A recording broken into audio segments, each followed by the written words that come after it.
Hello दोस्तों। वर्तमान समय में कृषि आंदोलन जो चल रहे हैं, जिसमें कि कृषि यूनियन के नेताओं ने दिल्ली का घेराव कर लिया है, उसके बारे में हम सोचेंगे, हम यहाँ डिस्कस करेंगे कि आखिर भाजपा सरकार इस कानून को वापस क्यों नहीं ले रही है, उसके पीछे उसकी मंशा क्या है, और अगर वापस ले लेती है तो उसके कॉम्प्लिकेशंस क्या क्या होंगे, क्या क्या परेशानी भाजपा सरकार को सहनी पड़ेगी, और देखेंगे इसमें कि उन्हें लेने में क्या क्या कठिनाइयाँ हैं। तो देखते हैं अब हम आगे कि मौजूदा स्थिति अभी करंट में क्या चल रही है। जैसे कि आप लोगों को पता ही है कि 6 दौर की वार्ताएं कंप्लीट हो चुकी हैं, जो कि सचिव लेवल से स्टार्ट होके गृह मंत्री अमित शाह तक हुई थी, जिसमें कि सरकार ने बातचीत को बोला था किसान यूनियन के नेताओं को, बट किसान यूनियन के नेताओं ने साफ साफ कह दिया कि ये केवल हमें बहलाने का एक जरिया है, या इससे कोई हल नहीं निकलने वाला।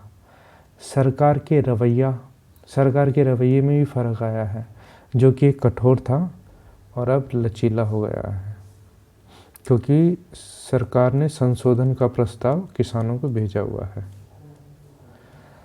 परंतु सरकार पूर्णतः कानून वापस लेने के लिए तैयार क्यों नहीं है।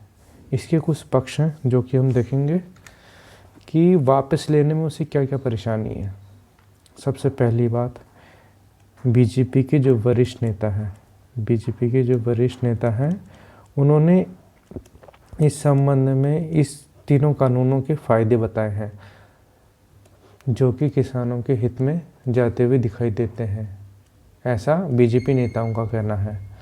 और साथ ही साथ इसमें ये भी है कि आरएसएस के जो संगठन है बीजेपी से जुड़ा हुआ, उसने भी इस तीनों बिल का समर्थन किया है, और साथ ही साथ कुछ संशोधन की मांग भी की है कि इसमें संशोधन होना चाहिए। और सबसे महत्वपूर्ण बात यह है कि केंद्र सरकार में बीजेपी की 300 से ज़्यादा सीटें हैं। अगर इन केस फ्यूचर में कभी ऐसा होता है कि बीजेपी को अपनी सरकार में ये कानून को वापस लेना पड़ा, तो उसकी साख पर एक धब्बे की तरह होगा, क्योंकि इससे पहले भी बीजेपी सरकार ने 370-35 से जम्मू कश्मीर से हटाया था। तो अगर इतना कठोर फैसला, मतलब जो कि लगभग 70 सालों से चलता हुआ आ रहा था, उन्होंने एक झटके में हटा दिया 370।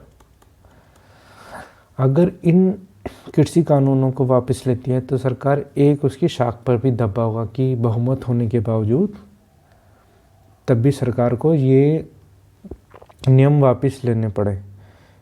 फिर हम देखेंगे कि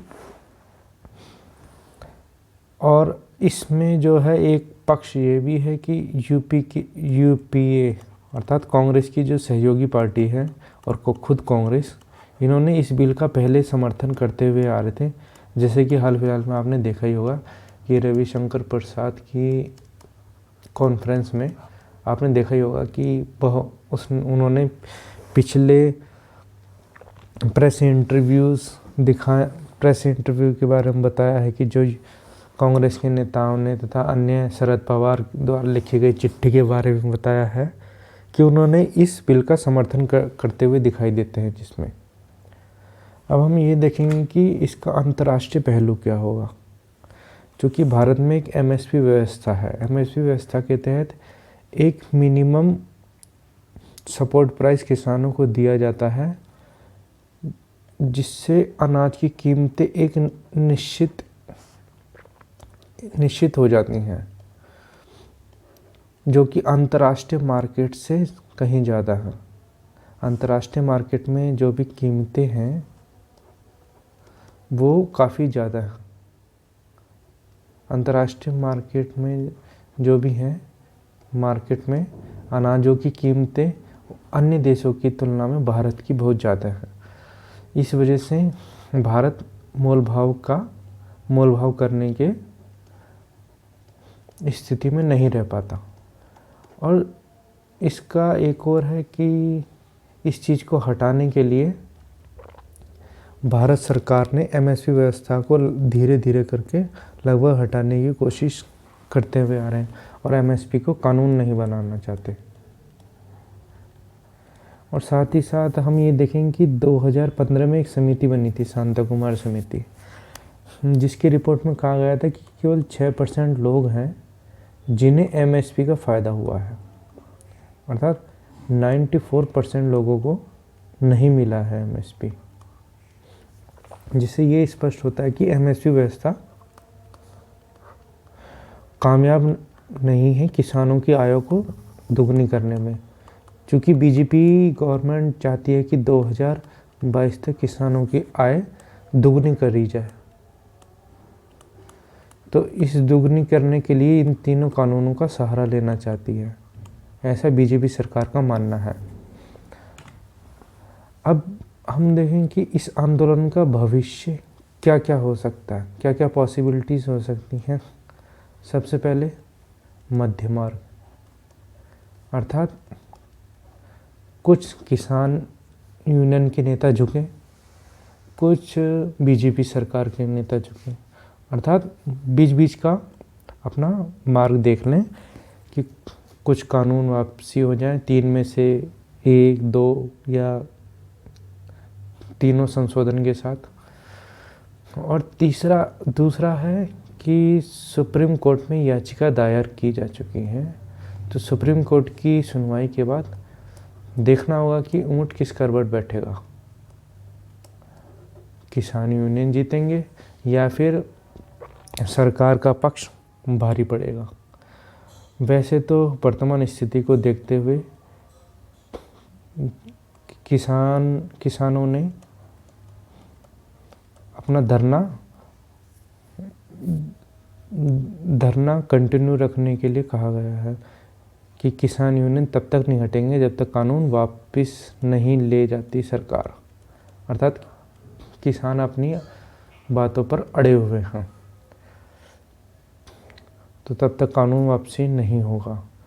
तो इसके बारे में तो अभी कहना कुछ भी जल्दबाजी होगी, देखते हैं क्या होता है भविष्य इस चीज़ का। बाकी जो भी अपडेट होगी वो आपको बता दी जाएगी। सो धन्यवाद। इन केस कुछ भी आपकी क्वेरी हो तो आप कमेंट बॉक्स में लिख के मुझे बता सकते हैं। आई ट्राई माई बेस्ट कि मैं आपको रिप्लाई करूँ। Okay, thank you, bye bye, see you.